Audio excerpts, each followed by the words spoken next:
Okay, so I will start with the pre-roll. If you've hit midlife and wondered, why is this suddenly so much harder? You're not alone. Today, we're unpacking how hormones and the nervous system impact cravings, coping habits, and self trust, and what actually helps. Welcome to the Sober and Lit podcast. Today, we are talking with Kathleen McDermott, a registered nurse and a menopause coach. And she's going to let us know everything about what's happening in midlife, how our shifting hormones and a stressed nervous system can influence our cravings, our coping habits, and emotional regulation. So maybe you notice, like I did, that food, alcohol, and some of our coping mechanisms feel a little bit more out of control than they used to. And sometimes instead of compassion, many of us jump straight into self blame, like there's something wrong with us. But what if it's not about willpower? So, welcome, Kathleen. Hi there. Hi. Thanks for having me. Hello. Excited to be here. Yeah, I'm thrilled. I'm all decked out today from my midlife pickleball hat and my weighted vest. Like, I feel like there's so much information out there and it can be very confusing. And I was actually drinking when I went through menopause. So I didn't benefit. I mean, I probably exacerbated my symptoms, which I know now, which I didn't know then. But so I'd love to get this information into the hands of women in midlife. So let me just introduce you and read your bio. Kathleen McDermott is a registered nurse, menopause coach, and intuitive eating counselor who helps midlife women understand how hormonal changes affect their cravings, energy, and relationship with food so they can stop numbing and feel steady, calm, and back in control. Yay, which is what we want. So, tell us, Kathleen, about why you dove into becoming a menopause coach. Yeah, from your perspective, what's really happening during this time? Well, I think for a lot of women that start coaching and helping other women or men helping men, it's because of their own personal story. So for me, I've been a nurse now for over 25, 26 years. But when I went through my own perimenopause and menopause journey, I realized I hadn't gotten the education. There was an elective class, little bit of information on women's health, and I learned that doctors have the same situation. So when I started to listen to podcasts, read books from, different doctors about menopause, I realized there was so much I didn't know. And by this point, I'd already gone through menopause at the age of 44. And I learned that perimenopause is the 7 to 10 years prior. So I have three sisters. We're all the same, a little bit on the young side, but it's still normal. The average age here in the US for full menopause, when you have no period for a year, is 51. And I think most people understand it as, yay, I don't have a period anymore and I can't have children, which is either good or bad, depending on the woman, of course. But there's so much more going on that we're not tapped into.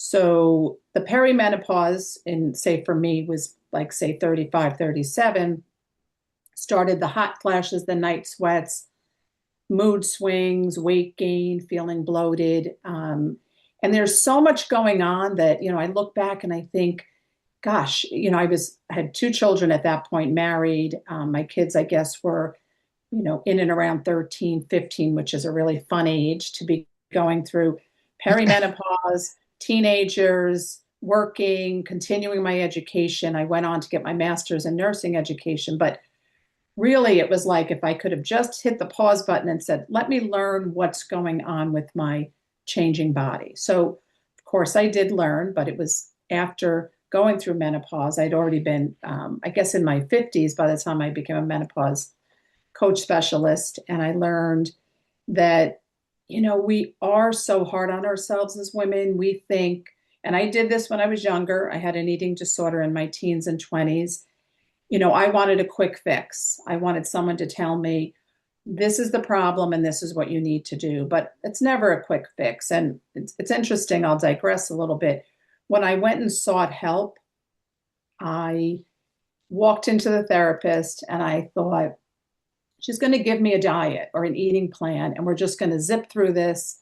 and I'll be on my way after a few visits. And she never talked about the eating. She talked about how I was feeling and the stress and me really feeling seen and heard. And I carry that into my coaching because I really think that for women, that's what we want. We want solutions. We don't just need to be seen and heard, and that's going to fix everything. But I think that's the gateway to women just feeling like she gets me. She understands that I don't want to be over drinking or overeating. I want to do things differently.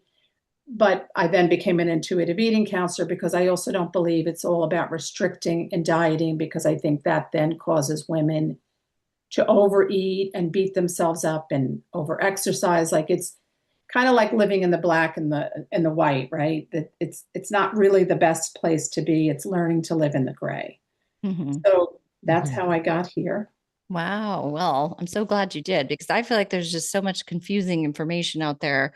Mhm. I didn't, I worked for the Yale School of Medicine in the Department of Education. I know our curriculum did have small modules about menopause, and we had some women's health specialists at Yale that came and taught those, which was fabulous. But still, when I go to the doctor and asked about things, it was just sort of like, well, this is normal. And so I wasn't offered HRT. I just feel like HRT has come up in the last couple of years as like something that's okay. And I was always panicking about like, I didn't want to take the hormones. I didn't want to, Mhm. risk for breast cancer and all that. And now that's all been debunked. And I'm like, oh, great. Well, I just missed out on that. So I'm wearing my Yeah. weighted vest instead for my bone density, It's like, Mhm. so, with these hormonal changes, like I'm so glad you were able to get some help with from a counselor. And we find this with alcohol too, is it's not really about the drinking, it's about the need underneath. It's by the Mhm. reason while we're drinking Mhm. to cope. Mhm. And so what about, what can women do uh, when we feel like we're trying all the right things? What are some of the things that we can do that really do help? Well, I think there's a few things. I mean, I could list, 10 or 15 things. And that's, I think, where all the confusion comes for women, because Mhm. it's like getting told to do so much information and you're so overwhelmed that you do nothing. So I really practice with my clients a very small, simple, consistent changes, right? And then you just Okay. continue to build on those, because our brain does not like a lot of change, right? It wants us to stay safe, even if stay safe is in the uncomfortable zone. So we have to almost trick it into realizing that there are small, positive, consistent things we can do, small shifts. So I help women understand that, firstly, we have to get out of the shame and the guilt, because that's not going to lead us to feeling better, right? And it's easier said than done. We have to get into curiosity and compassion and almost use these situations as collecting data. So, like you said, Ruby, you remove the alcohol and you said, wow, look at this. I don't seem to be having as many hot flashes. It's like we need the proof that, oh, okay, I see that if I'm not metabolizing certain foods as I've gotten older and my hormones are changing, could I possibly be also not metabolizing alcohol the same way, right? So Right. I work still at a senior living community as a nurse with patients that are mostly 80, 90 and older. Okay. And the one thing that I've talked to them about through the years is, we can see on the outside we're getting older. Our skin, our hair, different things we can see clearly, and we feel we're aging. Some days, we feel great. Other days we feel a little more achy. But, all of our organs are aging, right? So the liver and the kidneys that have to do with breaking foods down and drinks down, including alcohol, it shouldn't be such a surprise that, oh, now I see why 2 glasses of wine is causing me to maybe black out a little bit. I don't remember watching shows. I don't remember that I read that chapter, right? Because our brain is also getting older. And it's not a great feeling to say, yay, I'm getting older and that's why I shouldn't be drinking. But I think it helps us realize it's okay that you're struggling, and just to give yourself a beat and some compassion and just say, there are things you have to change. And again, it's not like flipping a switch. We don't then just stop drinking or stop, using any habits that are not, helping us be our best, the best version of ourselves. But I Yeah. think it's just a really good place to start is understanding it's like gathering data, being compassionate, and being understanding that I explain to women, your hormones are changing. And, that means that certain things are just, different. You can't function on 5 hours of sleep the way maybe you did when you were younger, right? Yeah. So what I'm hearing is that by understanding hormones, the biology of the Mhm. body, and just looking at, and it's not your fault, right? But just looking at it Mhm. with curiosity, self-compassion, that this is where it all kind of starts. And Yeah. yeah, I'll share my story again real quick that, yeah, my story around menopause is that I was drinking through the first half of it and feeling really strong hot flashes.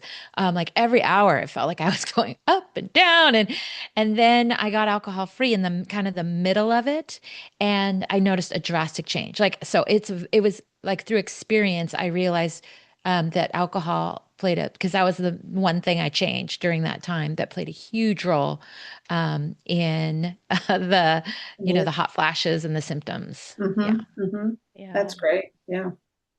Yeah. I think, it's understanding that there's real physiological changes going on in our body when we're going through perimenopause. That's probably the time where women feel the worst, where your estrogen is declining, progesterone is higher. It affects your sleep, it affects the hot flashes, the night sweats, feeling stress lands heavier. We just don't have the bandwidth we might have had when we were younger. And then you look at the big picture, and we have aging parents, we have children we're raising, we have maybe, who knows, marital problems, relationship problems, work issues, maybe finances. So it's not as if you go through perimenopause and menopause and everything else goes away for the time being because it's enough to deal with. We have all of that to deal with. And then if our cortisol level, the stress level is higher because it's just kind of what happens when we have all these things land on our plate and we have less of a buffer with less estrogen and progesterone to deal with the stress, especially at the end of a day when we want our cortisol level to decrease, and it should in the perfect world decrease. Your melatonin kicks in, and we go off to sleep 8 or 9 hours. But a lot of us are scrolling our phones or stressed out about different things. And then if you add alcohol, Hmm. or for some women that I work with, also, over consuming food in the evening because it's like, oh, this is That my was me. release. Yeah. Yeah. Yeah. So it's like all of this overlap and crossroads and just trying to dial things down. I work first with telling women, nourishing yourself during the day is the first best place to start, right? So not getting it perfect, but making sure you're, incorporating protein, not, you don't have to start counting, that you're having 150 grams a day. If you can just increase by 10% what you're having, increase fiber. I work as a nurse. There's a lot of issues around bowels, and it's not just this like, oh, fiber is like a thing that's a fad. It's important. It's really important to how our body functions and operates. So, starting by nourishing yourself well during the day and then watching your stress, how much you're Yeah. allowing into your life, right? And some of it you can say, oh, I can't deal with this today. And other things you have no choice, right? So the You don't things have, you can yeah. control. You don't have a control over those things in your life, but you can learn tools to regulate your nervous system, which I didn't know either during that that period Mhm. of time, 48 to 52, when I went, finally was all the way through menopause, maybe Mhm. 53. That's when I was working full time, getting my MBA at night, like crazy. Had teenagers, in high school, Mhm. had a son in junior high, or like I guess they were 6 years apart. So he was probably in elementary school. So crazy that, Mhm. yeah, like what was I thinking? No wonder my drinking ramped up. I would sit down to like work on a paper at night and like have a glass of Mhm. wine because I just felt like that's what I needed. And then of course I wouldn't, I'd get tired and then not, not really do a very good job. But yeah, that's when my drinking ramped up though, because then you start to Mhm. feel like you need it to get through all these things. So Well, and there's a lot of messaging out there that makes us think that alcohol is the quick solution, right? yeah, yeah. And like you said, we want a quick solution. We want to go to the doctor and go, give me that magic pill. Mhm. you know? Mhm. Sure, sure. And yeah, yeah, it was so But I frustrating. love that you said start out simple, small, Yeah. simple, consistent Mhm. change. One of the tools I love is we call it staying above 50%, but just like checking in with yourself throughout the day and giving yourself a little bit of like self-care or, nourishing foods or water or sunshine on your face. Yeah, there's all kinds of little things you can do that you just have less stress by the end of the day. Yeah, and they all really add up. And I think, we can all say that, when you have a couple of projects at home that you just for some reason keep putting off. And then one day you have the motivation, you say, I'm going to tackle this one project. And you get it done because you're just in a really good frame of mind to do it. And it really has a ripple effect where you're like, now I'm going to tackle these bills. And then I'm going to, go in and grab the bag that I wanted to bring to Goodwill, to donate. It's like once you get started and you realize, oh, if I get a good night's sleep, then I'm going to get up and get out and get some sunshine and get a walk in.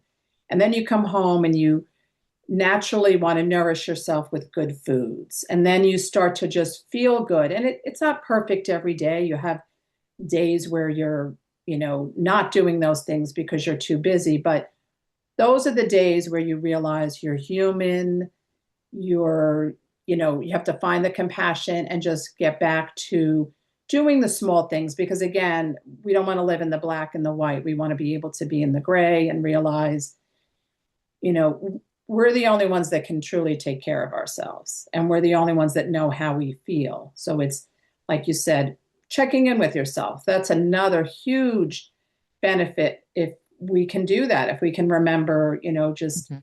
how am I feeling about this situation or do I need to step away without reacting, right? More of the responding rather than reacting to how we're feeling and how we're doing. Yeah, because if all the things like, I mean, if you did everything that you see on Instagram that you should do, Mm. walk with a weighted vest, play pickleball, what do lift weights, eat enough protein, I don't know. And there's stuff people injecting themselves with peptides and crazy Mhm. stuff. Yeah, and if you did all that, it's overwhelming. It's overwhelming, and then you don't even know where to start. And so I Mhm. love that you start small, and again, yeah, not every day, daily-ish. I think Dan Harris even says that about meditation, daily-ish. Some Yes. days Hmm. it doesn't happen Mhm. instead of beating yourself up, but you can also Sure. notice. That's when also curiosity, like, oh, I notice the days when I don't get up early and get out there for a walk in the morning. Oh, my day isn't, my day doesn't quite go as well. Or, I Hmm. just notice that my day is so much better when I do those things. So then you're doing things out of a desire because Hmm. you see that it makes a difference, so Mhm. just from curiosity and Yeah. also, Yeah. yeah, and compassion. Hmm. Yeah. Yeah. You're I think doing the best that you those are great. can. Yeah. Yes. Doing the best Uh, you can. And Yeah. some days the best is like the bare minimum. You say, yeah, I had a situation where I don't know if it was someone in my family was ill or I just had a busy work week. And I had to really say to myself, because I didn't have the time for certain things. And someone shared that at one point with me, and I just loved it. Like, what is the bare minimum you can do? So maybe the Yes. 30-minute walk was a 10-minute walk, and the, three square meals became, that you want to have that are prepared at home was I can do breakfast at home, but lunch and dinner, I'm just going to do the best I can while I'm out. Mhm. Yeah. That's so Yeah. good. That's Yeah. great. Or I Yeah. make There, scrambled eggs for dinner sometimes. you're Hmm. right. Breakfast for dinner. Yes. Yeah. Um, you mentioned something earlier that I want to go back to because this is an area that I'm really trying to advocate for myself. In my women's groups, we're all midlife women, many of us that I spend time with are already in perimenopause or postmenopause, menopause, full on. And there's this like I don't know if it's true or not, but this range where like you have 5 to 10 years after menopause to start the HRT. So I just had to advocate for myself and I called my doctor and it felt like yeah, they weren't going to call me. You know, they Mhm. and it felt a little bit like I had more knowledge or something. And I'm like trying to advocate for myself and say, I really want to try this because I think you'd mentioned earlier, Susan, that like I had heard that HRT and hormones was, yeah, causes breast cancer or, you know, back in the day. But I think things have changed. And would you talk a little bit about, you know, HRT and Yeah, advocating for yourself? Yeah. yeah. So back in 1999, 2000, there was the Women's Health Initiative, one of the largest studies. And they realized after the fact, when they stopped the study, because they said they saw that it was contributing to certain cancers and different conditions that were concerning. But they realized that the women that were in the study were older in their 60s and that they had some health conditions as well as they were using synthetic hormones, right? Mm-hmm. So synthetic are like what are in the birth control pills, which is interesting because a lot of us were on birth control pills and we didn't think anything of it. They were synthetic because there really wasn't another choice. But now with the estrogen and progesterone, testosterone, there is no FDA approved here in the States, but you can get it. I take all three. I use the estrogen patch. I am 14 years post, actually 16 years post menopause. So because I didn't know it at the time, I didn't have the language to go into the doctor and advocate for myself that I think I'd like to go on HRT. So just to um, stop here for 1 second and explain that when we go through perimenopause and we feel these symptoms that are very real, the brain fog, maybe we start to think, is it us? But the hot flashes and the night sweats, you physically, Obvious. you know they're going on. Yeah. You feel the weight gain, you feel more bloated. But some of it is subjective. You say brain fog, and someone would say, well, if you're not sleeping right or you're over drinking, is it from that? So you start to think some of it maybe. But anyhow, they are definitely symptoms of perimenopause. The bigger symptoms that we're not aware of until they become problematic are the health issues, increased heart disease without the hormones, increased dementia, diabetes, and then osteoporosis, bone thinning. So, Yeah, that's the you one I know, heard a lot about, the bone thinning. yeah, so they don't get a lot of our initial attention because that's something we're maybe going to have down the road, right? But if you're in your 40s or 50s, you're thinking, well, that's not me. Well, once we go through menopause, the highest um, cause of death for women is heart disease, right? Before menopause, that's not the case, but we become very similar to men when we're postmenopausal. So, as a nurse, I was very concerned about that. It wasn't discussed at my doctor.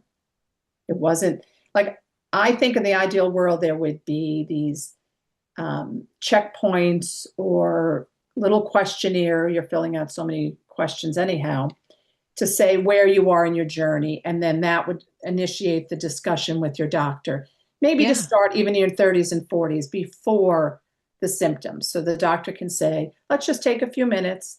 Do you know how old your mom was? Because a lot of times my mom is still alive and well. She'll be 86, but she was also in her 40s. And I tell my daughter, she'll probably follow suit. And if she wants to have children, that's an important factor. Hmm. She shouldn't wait, until she's done all the things. But anyhow, so I talked to my doctor and I said, I am concerned. I know I'm 10 years plus past menopause. So she recommended a coronary calcium score. So it's not covered by insurance. It's about $100 and you go get a scan and the ideal score is 0. And that would tell you if there's any coronary blockages in your heart. Mm. So I have a 0, and that at least helped them understand that I wasn't already at risk for heart disease as far as they could tell. That's only one tool, right? You have to look at maybe your cholesterol and whatnot. So I did go on the estrogen patch, which is better than oral because orally, and these are now um, these are hormones that are, I'm drawing a blank, bioidentical. So Yeah. we're now using what's like what your body produces, right? So this is different than the Women's Health Initiative, where we were using the synthetic, now we're using the bioidentical. So estrogen patches, you change those twice a week. Orally, we don't want to really use. I don't know if women do, but because it gets passed by the liver, there's risk of blood clots. So the patch, and then progesterone can be a pill, it can be a cream. There are a small amount of women that can't tolerate progesterone Hmm. pills. But the issue with if you go on estrogen and you have a uterus, you have to go on a form of progesterone to protect your uterus. Oh, Okay. okay. So just know that if you go to your doctor, they should ideally a menopause educated doctor, right? And you can go into Menopause Society and you can see in your area who's a menopause educated doctor, and then you would check to see if they take your insurance. So it's going in, and I have something on my website, a free resource with a symptom checklist and then a question and answer that you might want to bring in to your doctor, because you know how we go in and Oh, then we leave and we say, I didn't ask those, 5 questions. I love that idea. Hmm. Yeah, yeah. I mean, I just think it's something that we all Hmm. do. So I did go on the estrogen, the progesterone, and I do use a testosterone gel as well. And there's a lot of discussion about, do you get your hormones checked? Why bother? Right? There's a more leaning towards it's not worth checking your hormone levels, because when you're in perimenopause, they're up and down. When you get into menopause, they're usually just a small amount, and it's not enough information for the doctor to really do anything with. I don't agree with that. If you go on hormones, I believe the doctor should check and see how you're absorbing or not absorbing those hormones. Because, Okay. putting a patch on your skin, different ethnicities will absorb it better or less than other women. So why wouldn't we check to Yeah. say, Hmm. look, my estrogen was this number before. I know I'm not, menstruating. So the number is either going to stay the same or go up with these hormones. And you don't want it to go so high that maybe your dose, needs to come down. And the same with the progesterone and the testosterone. So I could go into a whole podcast about that. But Okay. yeah, Yeah, the no, let's do that. testosterone for some women, if your level goes too high, it can actually cause male pattern baldness, Oh, because we don't want that. we do not want that. No. We do not, but yeah, you want only the good effects, right? You want Right. you Yeah. Yeah. want to feel that your symptoms. And again, I'm not a proponent of HRT is the only thing you have to do. I Okay. believe Okay. lifestyle is the Hmm. foundation. Hmm. It's like a puzzle piece, right? Yeah. You have your walking and your sleeping and your water intake and how you're eating and your relationships with people, how much stress you're allowing in, Hmm. weightlifting, doing some strength training. And then the HRT can be another piece of that. But again, that's a conversation with your doctor. But I do agree with you, Ruby. A lot of times the doctors are not initiating that conversation, maybe because they're not educated enough to have the conversation, or I don't know what the case is. It just depends on the doctor. But Yeah.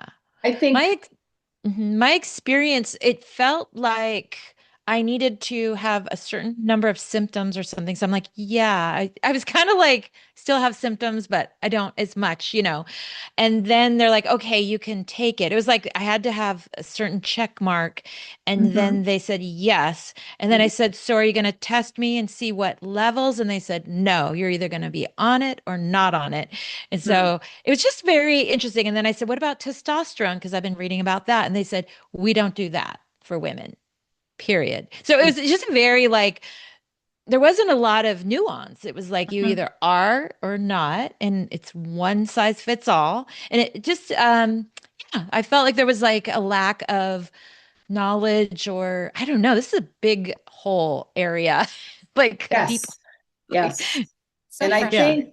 think, good for you going in talking, because I do think, and I say this to my sisters and to friends, that um, part of doctors recognizing the importance of this topic is us going in with the questions. Mhm. So we're helping raise the bar by saying, I have questions, or maybe talking over the phone and saying, maybe you switch doctors, but first you would find out, does this doctor prescribe HRT? What type of HRT? Does she also do blood work? It's the Mhm. type of thing where, again, this is a new area. I mean, it's not new that we're women with women's bodies and hormones, but the funding that goes into women's health, the conversations around women's health, I think the conversations, a lot of them need to come from us being self-educated, going to the right doctor, and just continually helping raise the bar. I really do. Yeah. Yes, yes. I was completely stonewalled. Do you have any symptoms? And I was like, well, because this was after I'm almost 10 years post menopause. And Mhm. I don't know, but my hips hurt. My hips are super tight and kind of hurt all the time. And I know that can be plus the cardiovascular and the dementia and I have very small bones, the bone density. Have you I done don't a know, but I just was DEXA scan? I'm not. No, that was one of the things I was going to ask about this because Mhm. I have done weight training for almost my whole life. Like Mhm. really, I mean, It's and since great. 2011 pretty consistently. So Wow. but I don't know that is the only thing that's going to help, Yeah, that's a So, big part of it, the yeah. the walking, the strength training, how you're eating. So, yeah, I think that's great. Yeah, I may need to find another doctor because it was very stonewally, and I don't know, I can be assertive, but I just sort of backed off because I guess in the back of my mind, I was like, well, I guess I already came this far without it, whatever, and so, but what I see happening, and this is, if men had hot night sweats or any even periods, Mhm. there'd be Mhm. so much research. There'd be a pill There'd out be there Heck for yeah. boatloads everything. of money being, Oh my yes, gosh. It's Right. just so frustrating. What I see women doing is going out to these boutique providers, but then they're paying out of pocket for it instead of instead of their insurance covering their medical care that Mhm. they need as women, they're paying out of pocket and going to these boutique doctors to get that specialized help Yeah, when our and regular doctors should be trained. Yeah. yes. Exactly. And it costs very little, and why should you be paying for it? And I also think, again, in my perfect world where we should be screened and educated, is there would be a team of doctors, the orthopedist that does the bones, and the cardiologist for the heart, and your primary and your gynecologist, where they all talk, Mhm. through the computer, and it's just, is this the best plan for Susan, for me, for Ruby, Mhm. that we are, you know, here's the other thing, back in 1900s, we lived to be, I think, in our 50s, if that. So now we get to live, like I said, my mom will be 86. And if you're gonna, I went through menopause at 44. So that means more than half my life, conceivably, I'm in postmenopause. And yes, Yeah. again, it's lifestyle. But if HRT, because HRT maybe wasn't really that necessary if you only lived to be in your 40s or 50s, because Exactly. your Yeah. time was going to be up. But there, with all the advances, we're living longer. But yet it's like, wait, if we're still going through menopause because the reproductive system hasn't lengthened, right? That window is still the same, but we're living longer. So it's like, well, clearly we should have what's necessary to be as healthy as we can be, right? Yes, yes. That's what I feel like all I'm working out or any of my activities now are about longevity, right? Me too. Mhm. It's all about longevity. And joy because it does make you feel better and it's Yes. fun and Mhm. stuff. But Mhm. well, so what if if a woman is listening and today and feeling overwhelmed or discouraged about where she is right now, what would you want her to know? Well, it would be, a menopause educated doctor. And again, that's going on the Menopause Society, looking in your area, and then making sure they take your insurance and go in there equipped with, these are the symptoms I'm having, right? And I'm also concerned about heart disease and dementia and bone thinning. Maybe they need to order a DEXA scan. Maybe the coronary calcium score is part of, the picture. And while she's doing that, it's also the small changes she can make and looking at how she's eating and sleeping, how she's coping. Again, with compassion and curiosity. These Mhm. quick fixes, this living in shame and guilt and over drinking or using food, I think we have to give ourselves, some compassion and say it's hard and it's confusing, but those are not the answers. And we know that. I think every woman knows that deep down, that if we can crowd out the poor habits with the more gentle, kinder things, connecting with women and getting good sleep, and then we realize, I think I can make better choices. I think there are more things I can do that are not these, fad diets or quick fixes. And, to each his own. I don't, say for someone who's choosing whether it's, a diet or a GLP-1s. But I think along with that, it's just knowing the basic things that they can be doing also to help feel Yeah. better. Is that what they do when they work with you as a menopause coach? You give them Yes. guidance in that. Yeah, Yeah. that's So we'll see great. where they're at in their journey, and then we'll talk about the everyday choices that we're making, right? And Yeah. how, um, and then of course, once you get underneath, sometimes other things come up. And I know this, with Yeah. alcohol, that yes, it's the thing that you want to stop doing, but really it's the why you're doing it. That it's like looking under the hood of the car, right? And seeing what's Yeah. really going on. But that takes time, and you have to build, you know, um, a good relationship with the person. I have actually a private Facebook group that I run for women, just to talk about mostly the hormone changes and evening overeating, which is a big thing. Yeah. Yeah. Mhm. Yeah. Yeah. Those And we groups are I can guess. kind of see why. yeah. You Yeah. just yeah. I still sometimes want to I had SIBO last year, and so then I had to even cut out any Mm. basically all foods. It was very hard. Actually, I didn't Yeah. realize that I was still coping with some emotions with Huh. emotional eating when all of a sudden I couldn't eat anything. My treat was like a rice cake with peanut butter and banana. And I My remember goodness. telling someone that, and they're like, that's really sad, Yeah. And I So think, yeah, we do all use food at different points. I don't think yeah. there's anything wrong with that. It's when it becomes the only coping tool, Yeah. And we see that with right? alcohol too. And then it does exacerbate really menopause symptoms, as from Ruby's story, Hmm. illustrates. And I remember that too. Me and my cousin would be like, yeah, if we would drink wine, we have worse night sweats that night. And then we Hmm. go, cheers, like we knew it, Good but night. we would still do it. But, and I Well, had a, alcohol is a little unique for some women, where it becomes that, real addictive substance, because it's designed that way, yes, it right? is And Yes, we addictive. do know that. Yeah, Yeah. for you're some correct. women, it's Yeah. it's a very slippery slope. Others, God bless, for whatever reason, it's not really an issue, and that's okay for them too. Yeah, yeah.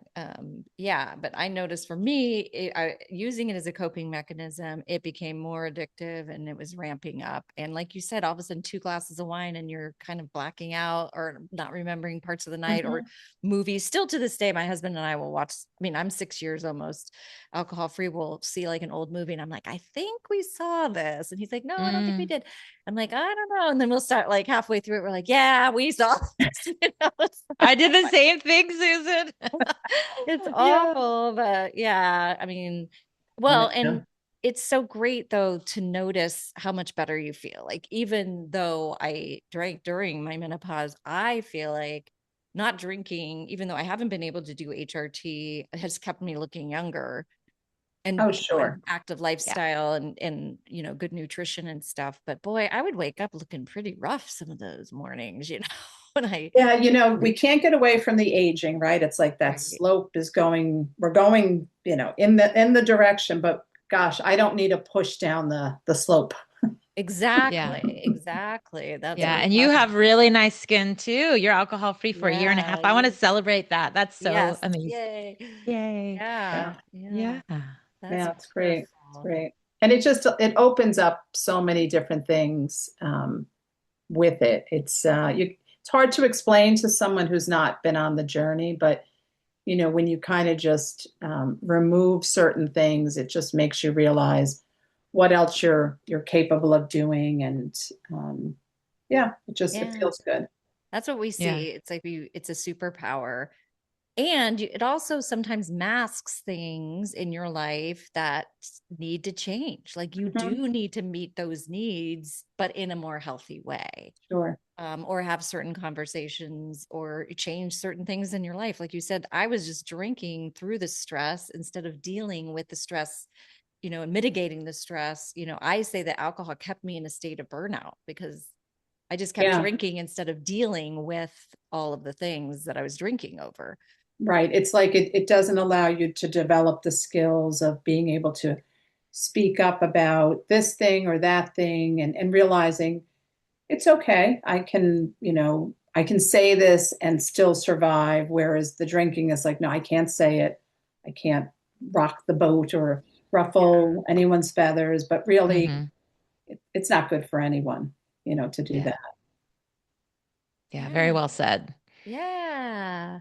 Well, also while we're talking about, joyful activities, I mean, I'm going to take this thing off because it's actually heavy. You I play would pickleball with the best on? no, no, no. I'm not that good at pickleball. Are you kidding? No. I just That's went for a very walk right ambitious. before the call and I was just thinking, oh, I should leave this on since it's so midlife to like wear Yes. a weighted vest when you're walking. Um, but this is the time in the podcast when we ask our guests what they do in their life to feel lit alcohol free. I would say that the number one thing for me is slowing down enough to pay attention to what I need and how I feel. Because I think for a long time, I just was busy, busy, busy, setting goals, achieving, doing all the things. And not Yeah. that there's anything wrong with having goals, but when you're, really just always in that, fast pace, it's like you don't take the time to, just like you said, Ruby, at the beginning, just saying to yourself, like even right now, I could say, how do I feel? I feel good. This has been a great conversation. Or, It has. later in the day, you're going to stay up and maybe watch a show, but then you think, I'm going to bed. I'm going to read. It's not just automatically doing things to do them, but to check in and say, I think I need to say no to this or yes to more of that. So I think, yeah, it's really just checking in and recognizing what I need.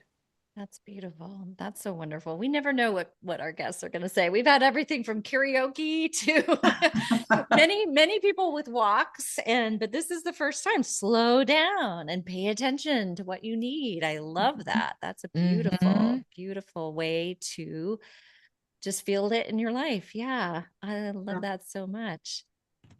Well, Kathleen, how can our listeners find out about you and your work and will you share? And we will obviously be posting in the notes links, etc. Sure, to sure. to your freebie and stuff. But Yeah, yeah. so I am on social media and I also have a website, all with the name Women and Balance, WOMEN, plural, Women and Balance. I have a private Facebook group, so if you go to Women in Balance, you'll see some posts about that if you're interested in being a part of that. And then, yes, I have some freebies on my website. I have a hidden hunger quiz, so what you're really hungry for at this time in your Ooh. life. Mm, The symptom checklist. I also have let me try to write it down because I was going to forget, like a 3-minute how to reduce stress to reduce your um, stress eating little tool. So yeah, Okay. I have a few things there so on my good. website, and yeah. So and if you want to reach out, send a message. I'm at women and balance at gmail.com.